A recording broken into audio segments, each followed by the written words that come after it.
Hello, beautiful people, and welcome to Drawing Down the Stars. I'm Snappy. Thank you for joining me for our live tarot session today on November 6th, 2024. It's a beautiful day. It's a wonderful evening.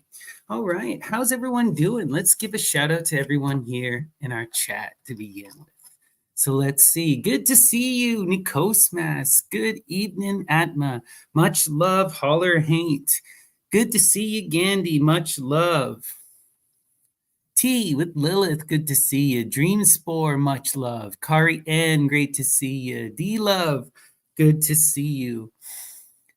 Geronimo, much love. Creatrix, great to see you. Sixtus, much love. Sierra, much love. Good to see you, Jazz Age Records, much love. All right, guys, thank you for joining me. I really appreciate it. So, let's begin by talking about our astrology. We are still in that mood in Capricorn. Hard energy, intense energy, practical energy. It's that energy of going into the earth, of being embodied, embracing the present moment, right? It's that energy of trying to really build and to do what is practical. Capricorn is that energy of ascending the mountain, of going through the trials and tribulations, of having that strength to climb, right? To make the ascent, right? But it is difficult energy. It's that energy of going through trials, and it's beautiful, but intense. And we are also feeling it with that Scorpio energy, transformation, death, that restlessness for growth and newness, powerful, beautiful energy. And in these moments under this Capricorn and this Scorpio, we can really connect to our deepest sense of self. We are going to be feeling exposed truly because that Scorpio energy has this desire to just be honest and to lay bare. And that Capricorn energy is so in tune and so open to doing. Now we have that ability to speak our mind and to be ourselves embodied, right? Just be careful because for some of us under this energy, it's going to come out quite intense. It's going to come out quite intense. Feel it. All right. Let's talk a bit about the title today. So I didn't pull a tarot card when I thought of this. I didn't think of this title until much later in the day, actually. My mind was elsewhere on other things. And I wasn't even certain if I was going to be doing a tarot today because my mind was so elsewhere on other things. But one energy kept with me that entire day, one beautiful energy. And that is that energy of Horus the child, right? Harpocrates, the bringer of silence, that Plutus, the divine wealth, right? That manifestation of creation, the child of Isis, born of the Virgin, that new ionic energy. And when we think of this ion card, we have to embrace it, that ionic energy in all of its totality. And so that means seeing it also as judgment and recognizing this as a time of judgment. And with judgment comes that profound realization, right? You have to stand firm now with what you believe, right? When you are called into the new ion, it requires a rebirth and an action. And in order to inspire action and change, there must be a push, right? Out with the old and in with the new, so to speak. And this energy of Horus the child is really profound because it's about recognizing what the entire point of the universe is. It's about coming together for that divine, immaculate creation, to create something greater than we are, to transcend our limitations and our bonds, to exceed ourselves, to always push forward for new growth, new love, new experience, greater and better than before, more free, more understanding. And we always push for that recycling energy in spite of the flux, right? And that energy will always be reborn and come anew. That divine child is always upon us in the darkest moments. That is when she returns to shine her light. That is when we see the greatest strength, the greatest power, you know? So, what do we do in these dark moments? What do we do? And I wanted to read a line from Sophocles' Ajax. It really spoke to me today. Okay, it says, this is a line from the chorus. But rise from your seat where you have long been rooted in this perpetual struggle, an inflaming celestial ruin. The hubris of our enemies undaunted advances into our calm valleys, while all are laughing with words heavy with pain. But for me, grief stands firm. Grief stands firm. But when you look at that word, right, the grief is also the pain. It's that physical bite that causes you to come into action. It is that sting of the gadfly. What do we do when we suffer? What do we do when we are frustrated? We call out for transformation and we do something. We act. We exceed ourselves. We imagine a better way. We give birth to newness, right? And we always push forward into that new generation. The old will die. All kings will be turned to dust. But we remember the grief. And we say no. And you stand firm. All right. Let's continue. We're now going to go to our Ganapati oracle. All right. Ganesha Ganapati is that divine child, the Lord of beginnings, the guardian of the thresholds. And we ask them to send us an inspiring message. So Ganapati, what is the message? Concentration. Concentration. It's about getting into the earth, right? Concentrating, coming together, right? Reducing yourself into something pure, fixating on what you can do and what can be done. We need to concentrate in so many different ways, right? We need to remind ourselves that in the face of a world that is indifferent, we make different. We can create that love in that community. We come together in harmony, right? And we pursue that generation. And it requires that concentration, that focus, that coming together, right? That believing in something and striving for something. All right. We are now going to go to L'Autrement and our sortes. For those of you unaware, the sortes is a form of bibliomancy, that is divination through literature, and it comes to us from the Greco-Roman tradition. And we invoke the spirits, the goddesses of inspiration, the divine muses, and we ask them to send us a message. So, L'Autrement, what is the message? The day is not far off when my hand will strike you down into the dust which you have infected with your breath, and tearing the noxious life from your entrails will leave your body writhing and contorted, to teach the appalled traveler that this palpitating flesh, which strikes his sight with astonishment and nails his dumb tongue to his palate, must not be compared if one keeps one composure with the rotten trunk of an old tree which has decayed and fallen. Whoa.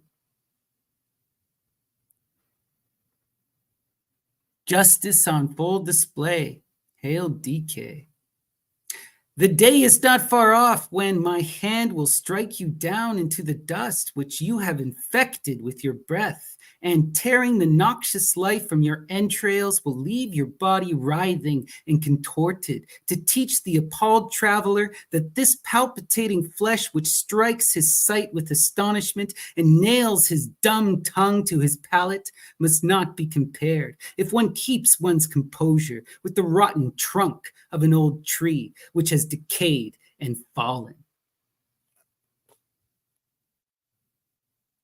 Rotten trunk of an old tree which is decayed and fallen. All right. Sinister assassin, Antonin Artaud. Muses, what is the message from Artaud? Inspire us. Artaud had previously given, let's see here. Here we go. Yes, I have seen the hideous face of death. When I was at the asylum of Rodez, I fell into the abyss. When I entered the office of Dr. Fredier and asked him for 25 drops of laudanum because I was suffering atrociously with my stomach and piercing pains were sawing away at my back, he replied to me, "Not only am I going to give to you 25 drops, but now I'm also going to cure you of your desire to have them by subjecting you to electroshock." Yes, I was in death's waiting room. It's claimed by some that you remember nothing of electroshocks, but not me. I say, I remember. Whoa. I have seen the hideous face of death when I was at the asylum of Rodez. I fell into the abyss. When I entered the office of Dr. Fredier and asked him for 25 drops of laudanum because I was suffering atrociously with my stomach and piercing pains were sawing at my back, he replied to me, "Not only am I going to give you your 25 drops, but now I'm going to cure you of your desire to have them." Cure you of your desire by subjecting you to electroshock. Yes, I was in death's waiting room. It's claimed by some that you remember nothing, but not me. I say I remember. Wow, there's so much here. Remembering is such an important thing and such a terrifying thing, because with remembrance comes the realization, right? It's about experiencing that pain. When you remember, then you have something to be aggrieved about.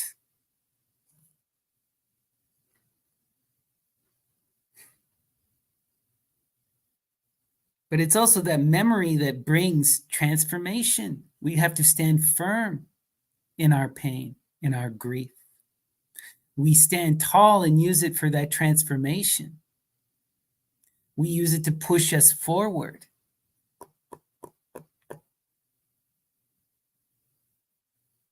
Wow. But what does the face of death do? He gives you what you desire and then tells you he'll just take you away, cure you even of desire, cure you of the need of want. How can you cure someone of the need of want? That's life itself that's killing you. And that's what Artaud was getting at. To get rid of the effects of the drug, to make him not want drugs, was to take away his desire for life. That's the reality. Lewis Carroll, Adventures in Wonderland, Through the Looking Glass. Muses, by my hand. What is the message from Lewis Carroll? You're nothing but a pack of cards. At this, the whole pack rose up into the air and came flying down upon her. She gave a little scream, half of fright and half of anger, and tried to beat them off, and found herself lying on the bank with her head in her lap of her sister, who was gently brushing away some dead leaves that had fluttered down from the trees upon her face. Wow, you're nothing but a pack of cards. And what did the pack of cards do? Showed you what that meant. They rose up. All of that pack of cards shot her out of space and time, kicked her back to reality. It said no.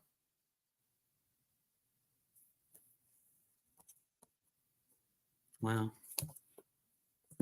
Okay, we're now going to go to Goethe, Faust.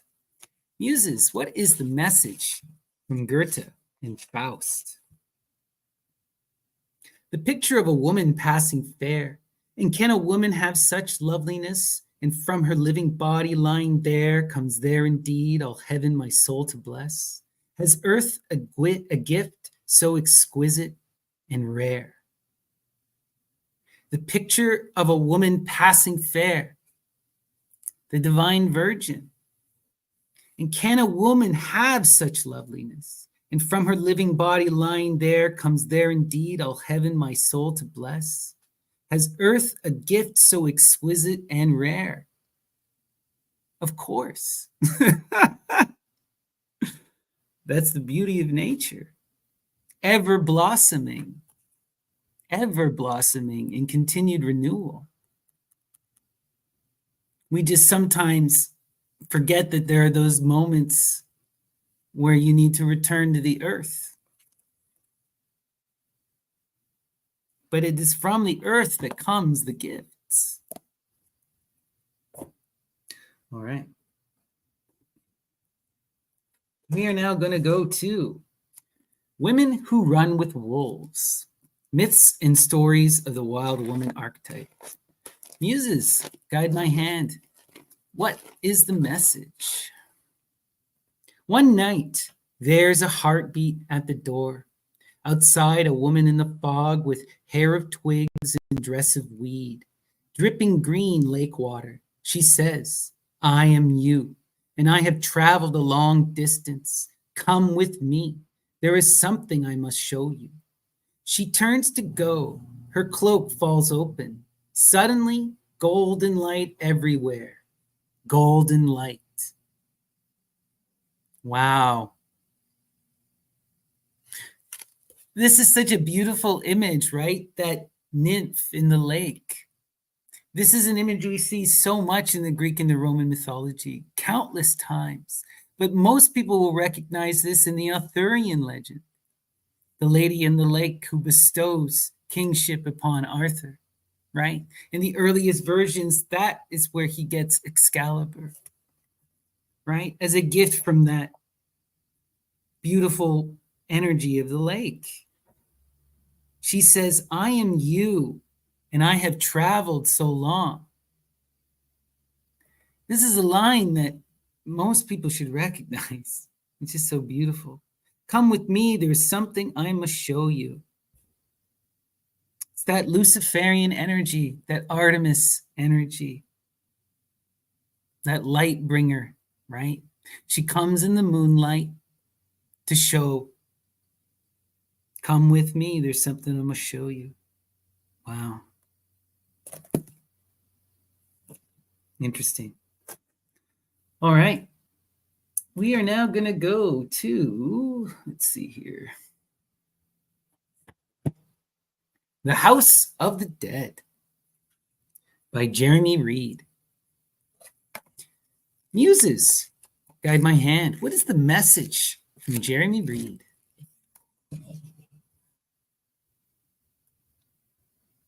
Aegisthus, a homicidal weirdo who'd got him out of his head on excess booze, toxic substances, and hacked him up like Charlie Manson's killer to raw meat. Wow. Aegisthus, a homicidal weirdo who got him out of his head on excess booze, toxic substances, and hacked him up like Charlie Manson's killers to raw meat. Amazing stuff. Chopping someone up into raw meat, reducing them into that. The drugs taking over someone, transforming, bringing someone into that madness where they lose all sense of reality. Wow, intense. Okay. We're now going to go to a new book here, Women and the Goddess Traditions. All right. Muses, guide my hand. What is the message from Women and the Goddess Traditions? This is by Karen L. King.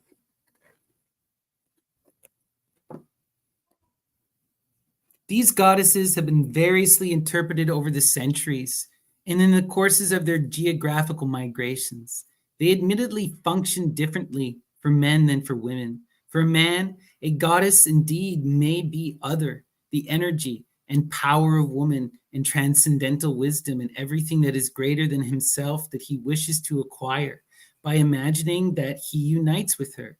As one Western interpreter has suggested, she is all that is not incorporated in the conscious mental makeup of the individual and appears other than and more than himself. Emphasis, mine. Sorry. However, for a woman to visualize herself as a goddess is to affirm that power and wisdom within herself. For a woman, the god is not an other, but a self. At the most profound level, there is no doubt that women were empowered and inspired by the goddesses, while the goddess drew credibility from their human counterparts. Wow. Intense energy. And it's about recognizing the duality of these relationships. You know, how in one sense that you can be embodied and you can connect and you can be in that personal, but then there's also that transcendental other, right? And learning to connect with something that is different than the self. So this book is called Women and Goddess Traditions, and it's Studies in Antiquity, edited by Karen L. King. Interesting. All right. Okay. We're now going to go to The Stranger, Albert Camus. That's all for today, Monsieur Antichrist. I would then be handed back over to the police. Oh my gosh. That's all for today, Monsieur Antichrist. I would then be handed back over to the police. Oh, wow. Oy, oy, oy. All right, let's hop to our tarot. What a strange day. I'm sorry, everyone. Kind of not with it today. All right. We are going to do our tarot proper now. But before I do, please give me a like and a subscribe. It will really make a big difference. It boosts everything in the algorithm, and I so appreciate it. And if you're at all interested in a private reading, please reach out. Send me an email, snappyddts@gmail.com. And today we're going to be using the Tabula Mundi Tarot of M.M. Moline. And we are going to invoke that energy of Saturn. And we're going to ask them to dissect our life, to cut it up and expose it upon the plate, to show us the interconnections. And we ask, how can we rise above? How we can best move and flow? And how we can manifest our true will? And what is the greater message for the community? And as always, that center card is our most important card. Today's center, 7 of discs, failure. 7 of discs, failure. Intense energy, failure, right? What do you do when things don't go as intended? What do you do when you try to build upon your success?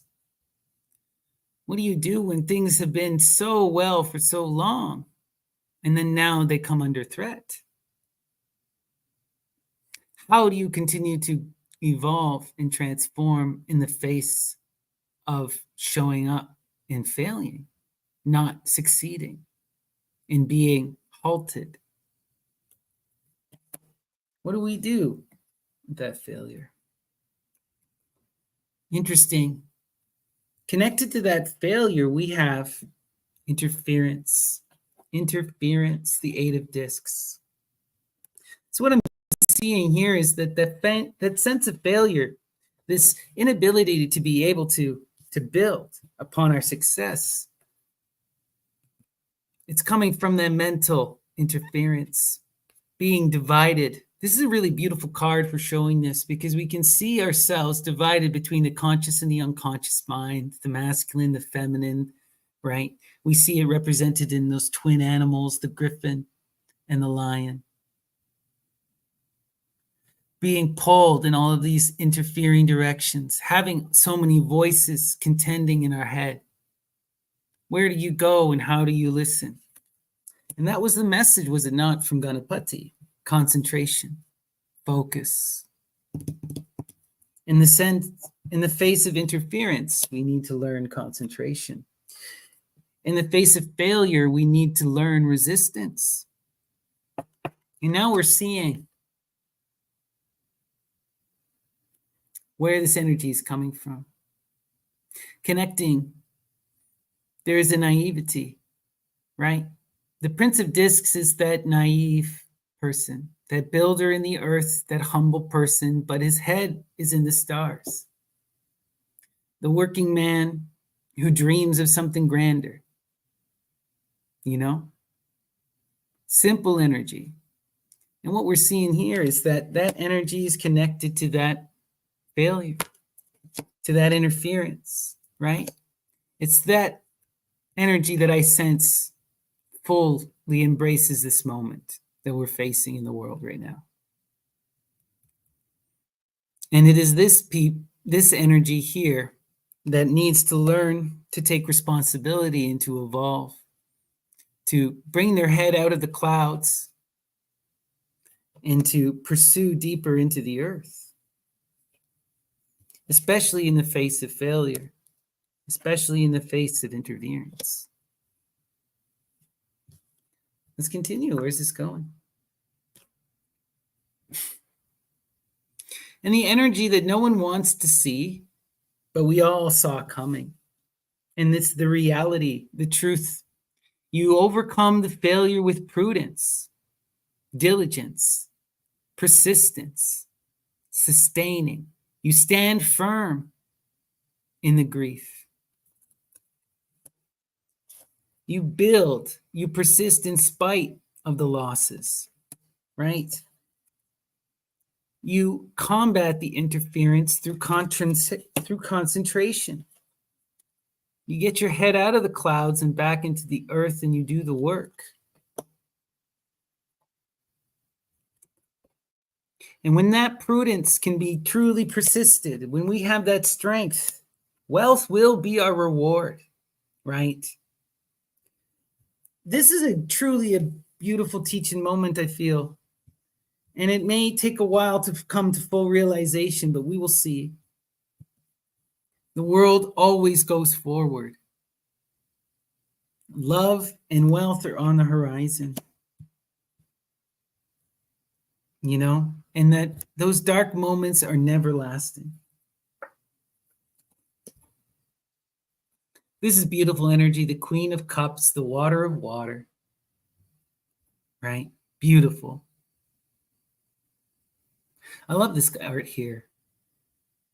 You can see her connected at the navel to the cup and pouring into the waters in that deep reflection.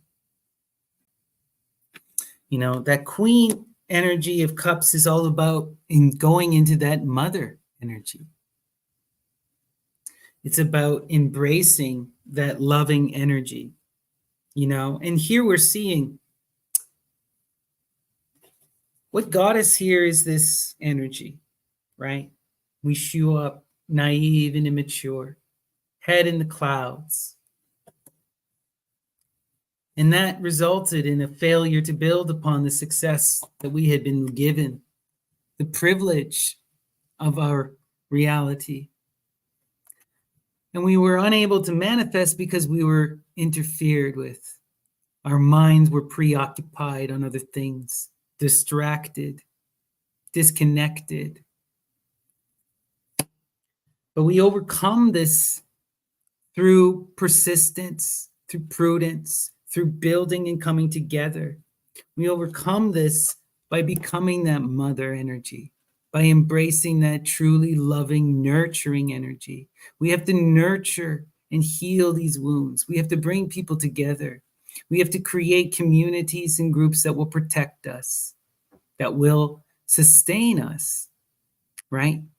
This is about a shift again, and it's now a return to a way past that many have forgotten, but it's something that we have to come back to. And it will require us doing that hard work and embodying that mother energy, because it is through that love, through that forgiveness, through that persistence. And love will conquer all. Hate can only go so far.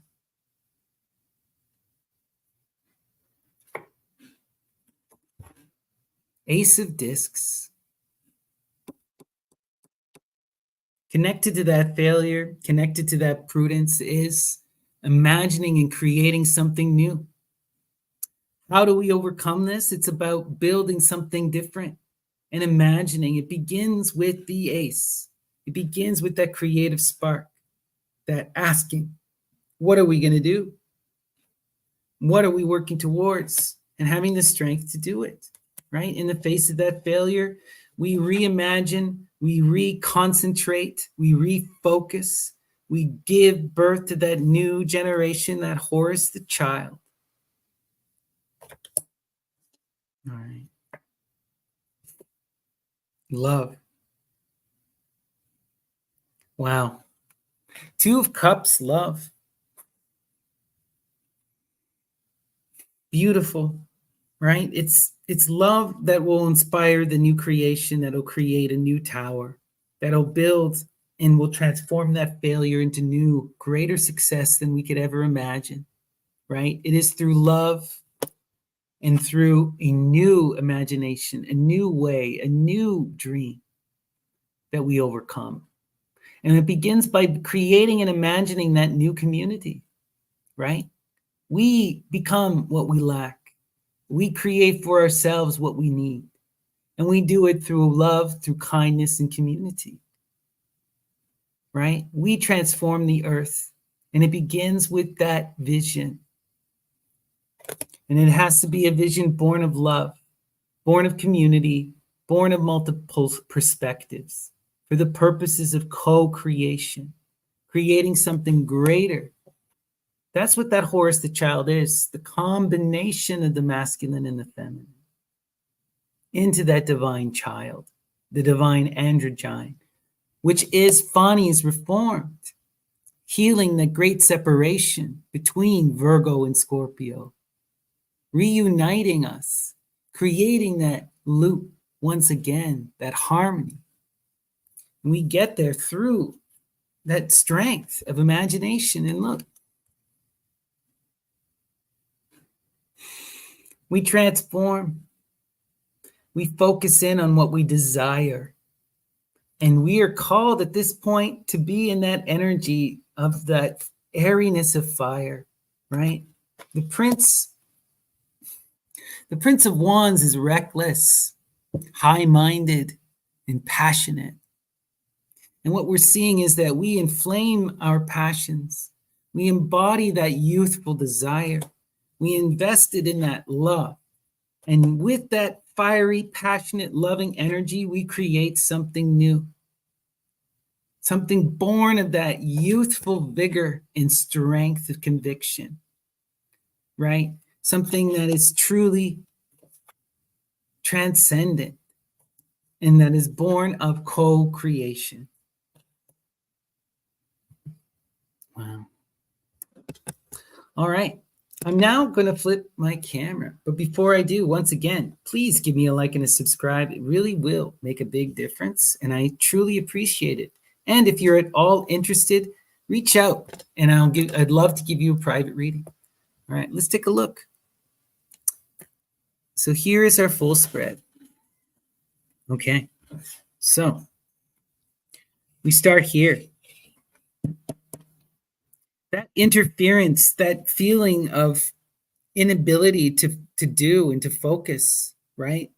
That inability to find a sense of self, confusion and muddled.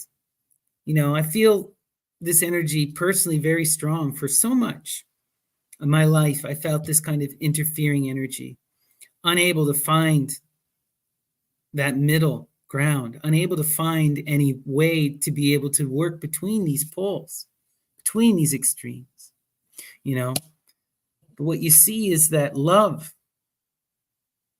coming together with that external person that help provide focus and co-creation. That's what overcomes the interference. Loving co-creation, working together for something greater, working together in unity, shared perspectives for that creative energy, right? And that overcomes that interference. It focuses us, it grounds us in each other. It grounds us in community, in love, and in co-creation. And the fruits of that creation are Plutus, the wealth, the fruits of the earth, right? But we have to overcome that interference. We can't be divided amongst ourselves. We have to come together in community through loving harmony and co-creation for the purposes of building that security, that wealth. The wealth is not just money. It is truly that loving community, that foundational energy, that protective energy, that sustaining energy. It is the tree in the garden that remains, right? The Seven of Discs, the failure. In the face of failure, in the face of an inability to grow in those limited negative feelings, right? When we are unable to build upon what we've created, when we are knocked back down, what do we do in the face of failure? How do we overcome? How do we reconnect? We do it through the prudence. We do it through harder work, right? We do it through that power of building upon each other. The eights are two foundations, right? The eight is you have that four of the family, that power. And now you have prudence, the next level, the next foundation. That is community. That is the temple. First foundation is the home. Second foundation is the temple. And this is what it's about. Imagining that community and creating something that can truly bring us together. Right? You build through the failure. You imagine something greater. And you do it through hard work and persistence. All right. Wow. Two reckless energies that brought us here. Two reckless energies. And also how we get out of here. Interesting. That mother is connected to the twins, right? You're seeing it on full display here. This is the mother of Larrys. These are the Larrys. One is in the earth, mortal. One is immortal, the Dioscorides, right? The twins. And one will sacrifice themselves so that the other can ascend. Wow. Interesting. And it is always, again, about that love. It's that love that will unite these energies together to transcend the moment, and you will harmonize them in the future, right? That mother energy sees the divine scope of all this, the divisions, the separations, the coming together in loving harmony again, the imagining of coming together in loving harmony to overcome that failure, right? Wow. Wow. I don't even know what to say in the face of this. I didn't even see it till just now. Oh my gosh. All right. Hail Acalarentia, indeed. We now go to our crosses. And the key is that motherly love. It's that motherly love that'll overcome the failure, right? What does everyone cry out for in their moment of failure? I don't care who you are. I don't care how strong you are. You're all reduced to this in your moment of weakness, because we are all just children of her at the end of the day.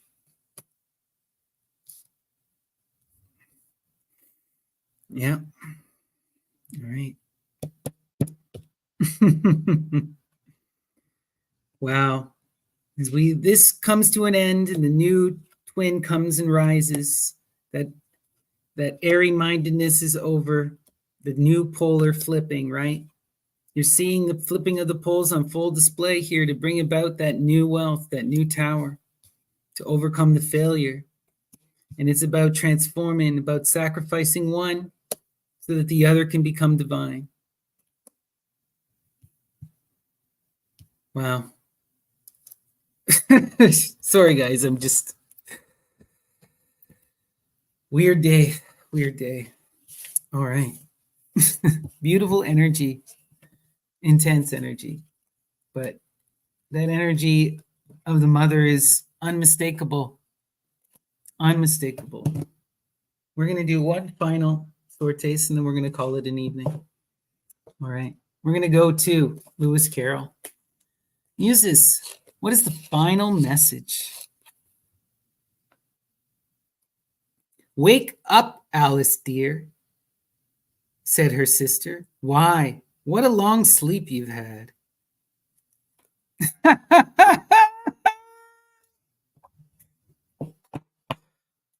Isn't that funny? Wake up, Alice, dear. What a long sleep you've had. Are you awake? Is the grief enough? Peace and love. Take care.